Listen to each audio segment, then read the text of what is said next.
सर्वप्रथम माझ्याकडून तुम्हा सर्वांना वटपौर्णिमेच्या हार्दिक शुभेच्छा. वटपौर्णिमेच्या पूजेसाठी ताट तयार करायचं होतं. त्या अगोदर पूर्ण स्वयंपाक करून घेतला. पुरणपोळीचा स्वयंपाक बनवला होता. त्यानंतर लगेच पूजेसाठी जायचं होतं, त्यामुळे ताट तयार केले आणि ताटामध्ये बघू शकता तुम्ही वटफळं, पिसावर 5 फळं आणि दुधाची वाटी, गुलाल, पंचपाळं, गहू, नारळ, रील, शेंगदाणे आणि वातीचा गुच्छा आणि आंबे, त्यानंतर वस्त्रमाळ, अगरबत्ती, तुळशीची पाने आणि पाण्याचा तांब्या, सर्व वस्तू जेवढ्या आहेत तेवढ्या मी घेतलेल्या आहेत.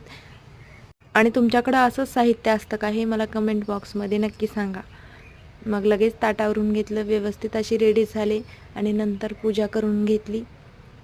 वटपौर्णिमेचा जर का तुम्हाला फुल व्हिडिओ पाहायचा असेल तर मी चॅनलवरती अपलोड केलेले आहे, तिथे तुम्ही जाऊन बघू शकता. वडाच्या झाडा इतकं दीर्घायुष्य मिळो तुम्हाला, जन्मोजन्मी तुमचा सहवास लाभो मला. अहो वटपौर्णिमेच्या हार्दिक शुभेच्छा.